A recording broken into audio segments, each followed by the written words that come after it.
El canal del Congreso presenta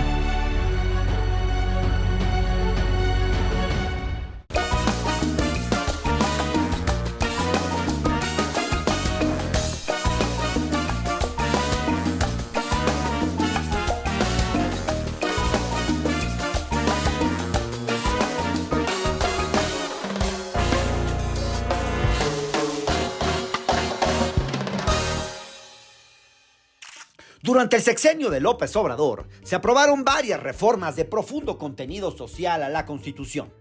Destacó en primer lugar la reforma al artículo 4, que estableció el derecho de las personas de la tercera edad a recibir una pensión y becas para los estudiantes de la escuela pública. Dentro del paquete de 20 reformas que presentó el expresidente Andrés Manuel López Obrador el 5 de febrero de 2024, varias tienen que ver con la ampliación de derechos sociales y con llevar a la Constitución algunos de los avances que se dieron en el plano de las políticas públicas. Así se plantea que ocurra, por ejemplo, con los apoyos al campo, a estudiantes de escasos recursos, a adultos mayores a partir de los 65 años y a personas con discapacidad. Lo mismo a los jóvenes, que se verán beneficiados con el programa Jóvenes Construyendo el Futuro, que ahora también se eleva a rango constitucional. El 24 de septiembre de 2024, en los últimos días del gobierno de López Obrador, la Cámara de Diputados aprobó una iniciativa que modifica el artículo 123 de la Constitución para fijar los salarios mínimos generales y profesionales a los incrementos de la inflación. Con esta reforma se garantiza que los salarios mínimos nunca perderán su capacidad de compra porque deberán actualizarse conforme a la inflación, aunque esto no significa que no se puedan realizar aumentos mayores, naturalmente. Además, las maestras y los maestros de nivel básico de tiempo completo, así como las y los policías, guardias nacionales, integrantes de las Fuerzas Armadas, médicos, enfermeros y enfermeras, ganarán por lo menos el salario promedio registrado en el Instituto Mexicano del Seguro Social, brindando un piso mínimo de ingresos a quienes nos proveen educación, seguridad y salud. De modo que de ahora en adelante, los salarios mínimos, tanto generales como profesionales, no perderán poder adquisitivo como lo hicieron durante muchos años. En su intervención en tribuna, Joaquín Cebadúa expuso algunos de los mitos en los que se sostuvo el constante deterioro del salario en el pasado, como esa idea de que para subirlo era necesario que subiera la productividad. La visita incómoda de hoy le toca precisamente al diputado Joaquín Cebadúa, uno de los congresistas que defendió la iniciativa en tribuna. Joaquín es chapaneco, estudió sociología y completó sus estudios en tutela internacional de derechos humanos por la Universidad de Roma La Sapienza. De 2018 a 2021, Joaquín fue presidente municipal de su natal Berriozábal en el estado de Chiapas y en 2021 fue electo diputado federal por el Distrito 4 de Chiapas por las siglas de Morena, cargo en el que se reeligió en 2024, formando parte de la nueva supermayoría de Morena en la Cámara de Diputados. Acompáñennos a conversar con Joaquín Cebadúa acerca de la trascendencia de la reforma constitucional en materia de salario mínimo y un poco de lo que viene para esta legislatura.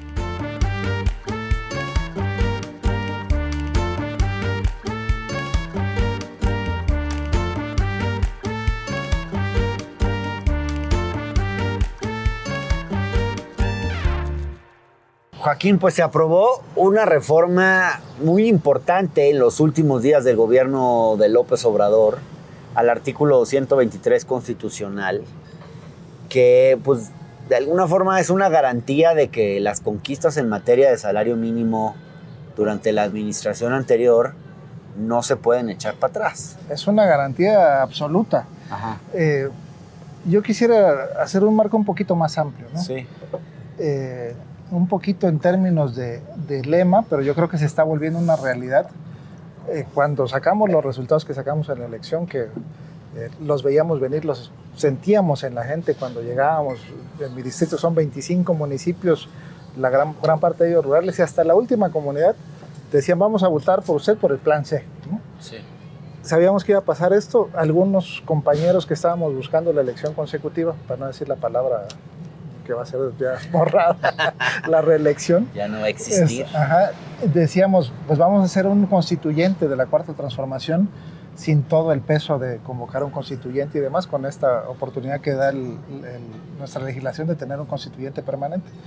Y lo estamos viendo. Para mí esto que se hizo ahora con los salarios, que es consolidar la política salarial que impulsó el presidente Andrés Manuel López Obrador, que permitió que el 80% de las personas que salieran de la pobreza fue gracias al incremento en sus ingresos. El 80%, no los apoyos sociales, no las remesas. Eso es súper interesante, sí, porque se tiende a pensar que esos más de 5 millones que salieron de la pobreza fueron por los programas sociales. Y no es cierto, ahí están los datos de la CONASAMI. Exacto. Es como el 80, sí. El 80, entre el 73 y el 80, según el autor que veas, pero por lo menos el 70. No como dijo Zedillo, que se puso a dar clases de política económica hace poco, que decía que era gracias a las remesas. No, eso se le calcula entre el 3 y el 7% que pudo haber tenido impacto en la reducción de pobreza. Entonces, para mí, guardando las proporciones, esto es tan importante como las conquistas de la Constitución de 1917. Entonces, a partir de ahora ya no va a poder pasar que de un año a otro el salario mínimo pierda valor, porque por lo menos tiene que fijarse por encima de la inflación, aunque el objetivo de esta presidenta es que el salario mínimo siga creciendo y todavía más de lo que creció en el gobierno de López Obrador. Así es. Si vemos el último sexenio, el de Peña Nieto, tuvimos una inflación casi del 26% y el salario mínimo creció a lo largo de esos 6 años el 24%. Sí. En términos reales eso significó que perdió un poder adquisitivo casi del 10%, solo con Peña Nieto. Claro. 70% a lo largo de 36 años. Entonces eso, como bien dices, ya no va a pasar, porque será la inflación y un poquito más, que es lo que dice la ley. Claro. No podrá ser inferior a la inflación, por lo menos tenemos que poner un punto decimal arriba. Si no hubiera las condiciones económicas o no se lograra un acuerdo con los tripartita como debe ser, por lo menos por ley ya tiene que ser de menos recuperar el valor de la inflación. ¿Qué es el valor de la inflación del año anterior o del que se espera que sea el siguiente? Del año anterior, el cierre anterior, para que no haya pérdida de poder adquisitivo. Claro. Porque antes lo que pasaba era que se fijaba siempre con base en la inflación esperada, ¿verdad? Que no estaba subestimada. Que no era la de facto. Sí. Había muchas trampas. Sí, para evitar eso. Y había muchos mitos, ¿no? Decían, no podemos subir el salario porque va a generar inflación. Ajá. Y eso lo decían administraciones como la de Miguel de la Madrid, con la que iniciamos el periodo neoliberal, que tuvo 300% de inflación, ¿no? Sí. O la de Zedillo, que tuvo más del 100% de inflación a lo largo de su periodo. Entonces eran mitos. No podemos hacerlo porque va a haber inflación, no podemos hacerlo porque no ha incrementado la productividad. Y si ves los datos de 1990 a la fecha, hasta el 2016 la productividad incrementó en lo que se puede medir de la economía en un 19%. Claro. Y el salario perdió el 9% de su valor. Entonces eran mitos que manejaban como dogmas de fe los neoliberales y que tenían ahí atascado el salario mínimo, ¿no? Ahora, se me hace bien interesante que esta reforma pasó por unanimidad. O sea, todas las fuerzas políticas aprobaron esta última reforma. Es imposible no hacerlo. Bueno, pero muchos de los que votaron ahora a favor de esta reforma, pues son de partidos que gobernaron, sí, y que pues de alguna forma se puede responsabilizar de la situación a la que llegamos. Y sus posturas, pues no sabemos si hacia afuera o no, pero sus posturas eran reticentes a esto. Claro. Y ahora pareciera que hubo quizás al final un cambio cultural. ¿O tú crees que entendieron, se convencieron o no quisieron pagar el costo político? Creo que sobre todo eso. O sea, imagínate, es una reforma que los trabajadores que vienen de un momento de toma de conciencia porque se acabó el outsourcing, porque hay posibilidad de elegir libremente a sus representantes sindicales, porque tienen este incremento sustantivo, 110% de salario en el sexenio de López Obrador, les digas no a esto.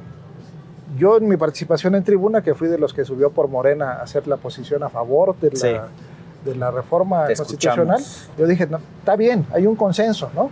Pero no es un consenso basado en concesiones de la oposición, es un consenso basado en el movimiento obrero en una política económica claramente delineada del obradorismo y en la voluntad de que va a salir esto, y entonces se suben al carro para no asumir el costo político. Claro, y bueno, pareciera que en materia laboral se dieron algunos de los logros más importantes de esta administración que concluyó, porque está el tema del salario mínimo, pero también está el tema de la reforma sindical, que es muy importante. Valiosísima, que acabó con los grandes sindicatos corporativos, que era un semillero de votos. Y era un déficit democrático, porque la democracia en México no había llegado a los sindicatos. Así es.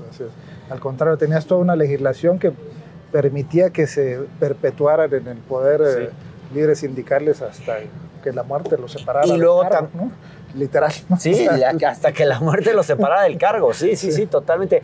Y luego el tema del outsourcing, que también, o sea, si te fijas ahí, pues vemos un conjunto de cosas en el ámbito laboral donde hubo avances muy importantes. Yo me acuerdo mucho, en estos días lo he estado recordando, yo siempre procuro practicar donde estoy con la gente que está en las posiciones más complicadas, ¿no? Sí. Me acuerdo mucho en un edificio en el que trabajaba en Tuxtla Gutiérrez y estaban los empleados de vigilancia, los que están tomando registros, y platicaba siempre con ellos, ¿no? Debe haber sido 2016. Ganaban 70 pesos diarios. Era 73, si mal no recuerdo, 72 el salario mínimo.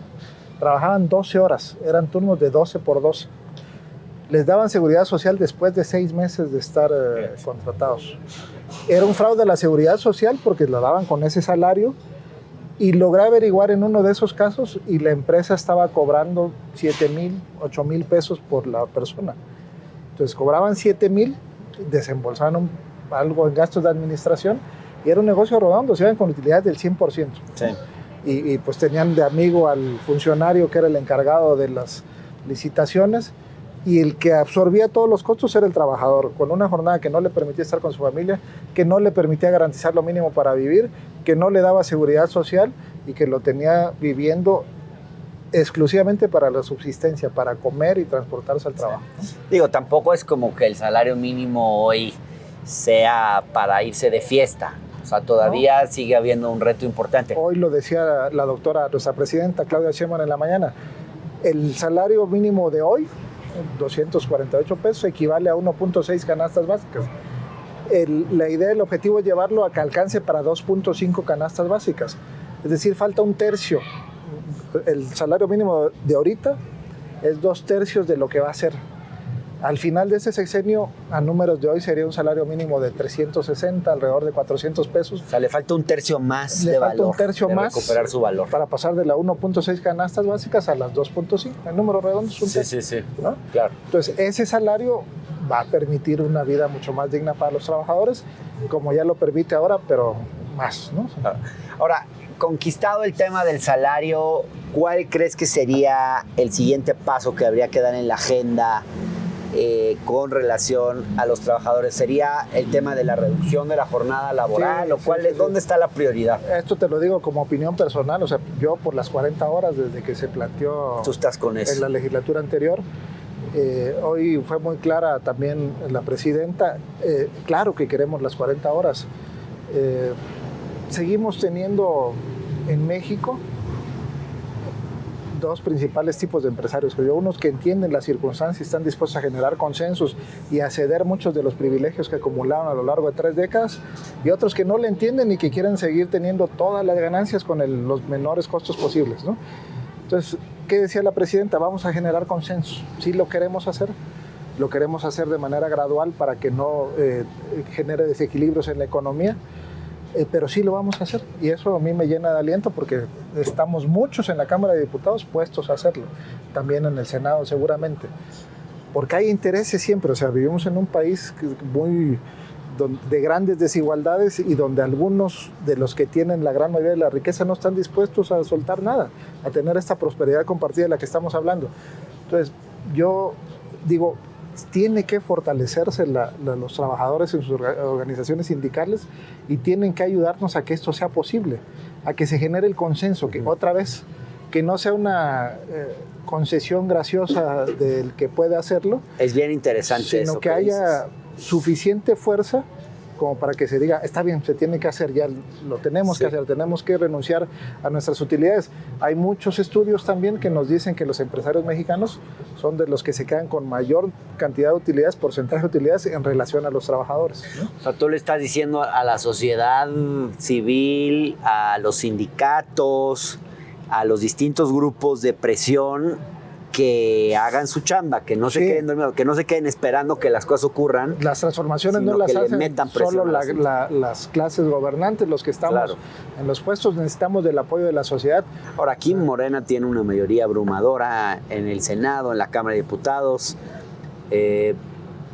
Algunos dirían, pues no hace falta que nos movilicemos porque ya está ahí el gobierno que elegimos, tienen una mayoría calificada, ahora que hagan su chamba. También hay quien pensará eso, ¿no? Sí, y hay que entender siempre que las sociedades están complejas y llenas de contradicciones y que necesitamos los apoyos, que la ciudadanía que queremos no es una que agote su ejercicio el día de la elección, sino que nos acompañen en las cosas que quieren que se transformen, ¿no? Porque también podemos equivocarnos y tener nuestra visión de cómo transformar un tema que no sea lo que la mayor parte de la gente quiera. Pero si tenemos la movilización de la gente permanente diciéndonos, es esto, nos ayudan a generar el consenso, a meterle fuerza de este lado para que el consenso se genere, y nos ayudan a no perdernos en el camino de qué es lo que la sociedad está reclamando. Se aprobó también al final de la legislatura un programa, se elevó a nivel constitucional el programa para los jóvenes construyendo el futuro, que los mal llamados ninis.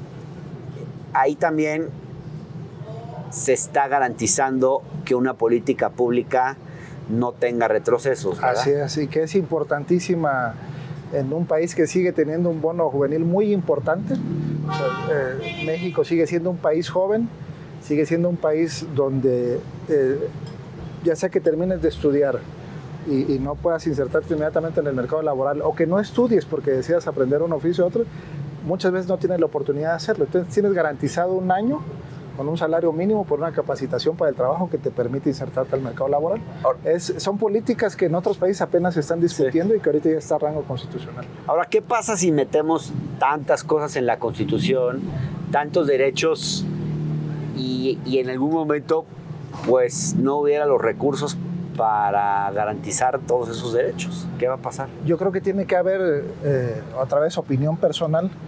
Una cosa que sí ya ha sido dicha por la doctora Claudia Sheinbaum, por nuestra presidenta, tenemos que enfocarnos mucho en todo este tema de la relocalización, en el nearshoring que le llaman, en generar mayores empleos a partir de estos polos del desarrollo de empleos que están en China y en la cuenca del Pacífico, de Asia-Pacífico, que se vengan a México por la cercanía con el mercado más importante que es Estados Unidos. En la medida que produzcamos más, hay recursos para que eso pueda suceder. Y la otra, que es casi un tabú decirlo, pues tendrá que llegar un momento en que se piense en cuestiones fiscales también, ¿no?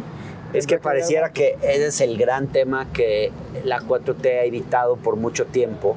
Yo creo que había un margen de oportunidad muy amplio que el presidente López Obrador lo llevó bien, que era todos los impuestos que se condonaban, todas las grandes empresas que tenían despachos contratados para evitar pagar impuestos por todas las formas posibles, todas las formas de evasión de las factureras, y que significó decenas, cientos de miles de millones de pesos que se pudieron recaudar, ¿no? Otro punto importante era lo que tiene que ver con la austeridad republicana y los gastos superfluos. Todavía hay margen ahí, hoy lo decía la presidencia, todavía hay margen. En el momento que eso empiece a agotarse, tendremos que pensar en la otra parte.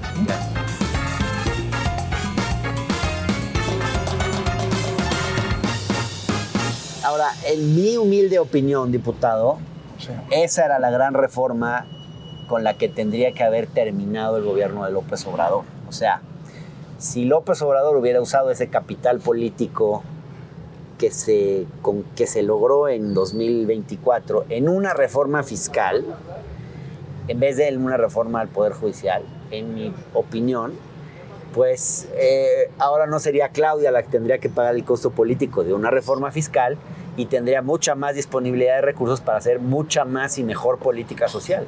Yo me quedé mucho con un dato que dijo la ministra Liliana Batres en un foro que hicimos en San Cristóbal, en Chiapas, de 13,000, son números gruesos, no me acuerdo del detalle, de 13,000 tesis establecidas por la Corte desde la reforma de cedido a la actualidad, más de 10,000 tienen que ver con temas fiscales, Sí. que permiten la evasión. ¿No? Entonces, imagínate, haces tu reforma fiscal a fondo y mantienes el Poder Judicial como está, sigue beneficiando a los poderosos, a los que tienen los abogados para pagar, y sigue sin recaudar. Claro. ¿no? Es Entonces, un punto. yo creo que fue Es un buen punto. adecuado. Sí. Cambiamos el Poder Judicial para que no responda al Poder Económico, Sí. y luego ya se definirá en el momento si es necesario la reforma fiscal. ¿no? Pero no fue esa la mentalidad empresarial siempre.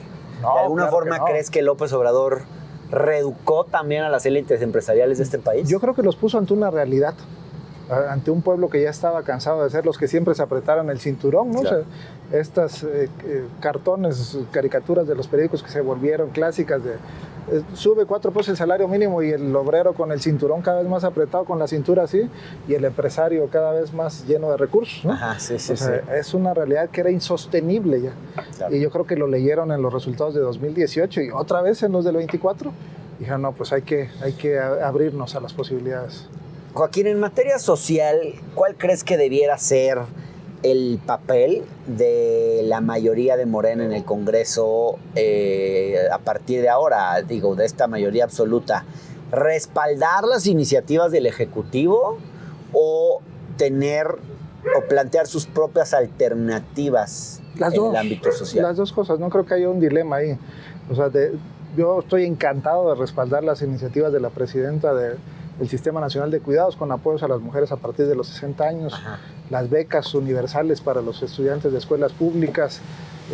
Este tipo de cosas van a generar cambios muy profundos, ¿no? Ahí están los cambios más profundos, en lo Sí. que viene del Ejecutivo. Ahí hay cambios muy profundos y hay otros que tenemos que hacer que hasta ahorita están enunciados como políticas Ajá. públicas y que yo creo que pueden hacer una circunstancia que permita que explote el potencial de México, ¿no?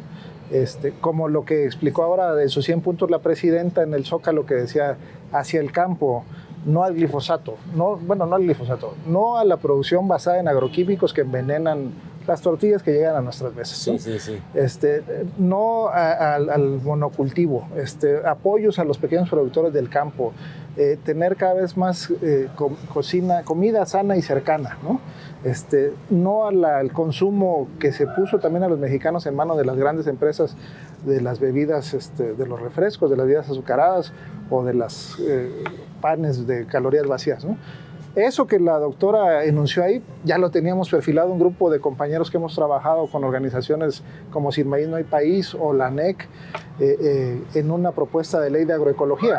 Entonces está bien la política pública, como le hizo el presidente Andrés Manuel López Obrador con Jóvenes Construyendo el Futuro, por ejemplo, pero vámonos a la norma para garantizar que haya trascendencia más allá de una administración, ¿no? Ahora, acabas de publicar este libro, Una propuesta de ley general para la transición agroecológica en México. Esa es. Ese es uno de los temas en los que tú como diputado estás pensando, una ley en materia de transición agroecológica. ¿De qué se trata esto? Se trata de que la política de reducción de importaciones del glifosato tenga una base legal más allá de un decreto presidencial que tiene su peso, que nos permita acabar con esta situación que está dando en la selva maya, allá en la península de Yucatán, de que se está deforestando para meter soya transgénica, que evite esta mortandad de abejas que se ha tenido y que ha afectado a productores de miel orgánica de las comunidades mayas de Campeche y Yucatán, que han perdido mercado en Europa con su miel orgánica porque lleva trazas de agroquímicos, que permite una producción agropecuaria que no contamine igual los cenotes de toda esa área donde hay una concentración absurda de granjas porcícolas con producción industrial también, que recupere el sistema milpa que se acabó por el uso del glifosato, ¿no? que haya una política pública basada en esta ley, con fundamento en esta ley, para la producción en huertos urbanos también, para que las personas ciertas cosas en 1 metro cuadrado o 2 de su alimentación cotidiana las pueda producir. Creemos que es algo que requiere un impacto presupuestal mínimo, todavía menos después de lo que oí de la doctora en el Zócalo antier, y que ya están dadas las condiciones porque tenemos los conocimientos y era la forma en que se producía, sin idealizar el pasado de las comunidades campesinas y tal, pero una forma que se producía, metiendo las tecnologías actuales para la producción de fertilizantes orgánicos, puede hacernos una potencia como lo es Australia, Claro. o Costa Rica en Latinoamérica en producción de orgánicos. Interesante. ¿No? Sí. Pues muchas gracias, Joaquín. Gracias, Salón. Sin lugar a dudas, uno de los aciertos del gobierno de López Obrador fue impulsar el salario mínimo, que ahora quedará cubierto frente a la inflación en la Constitución. En adelante, como mínimo, el poder adquisitivo de los trabajadores será estable. Durante estos años se rompieron varios mitos en esta materia. Por ejemplo, el que decía que subir los salarios mínimos no servía porque muy poca gente los percibe. Un dato muy relevante que ha dado a conocer la Comisión Nacional de Salarios Mínimos es que de los 5,1 millones de personas que salieron de la pobreza entre 2018 y 2022, 4,1 millones lo hicieron gracias a la política salarial. En el pasado, predominaba también la visión de que la subida de los salarios provoca presiones inflacionarias. Sin embargo, también según la CONASAMI, en 2024, el incremento del salario mínimo solo generó que los precios aumentaran en 0,5 puntos porcentuales, es decir, apenas medio punto porcentual. Los ingresos registrados en estos años permitirían que en el futuro sea más sencillo mejorar los ingresos de la clase trabajadora. Es claro que los trabajadores y las trabajadoras son el sustento de cualquier país. Sin ellos no hay industria, no hay comercio, no hay servicios. Y es tiempo de que se les reconozcan sus derechos. Lo importante es transitar hacia una nueva perspectiva sobre los salarios. Una en donde la prioridad sea garantizar que el trabajo le permita a las personas vivir con dignidad y no donde se privilegie la competitividad en detrimento de las condiciones de vida de la gente. Hasta la próxima.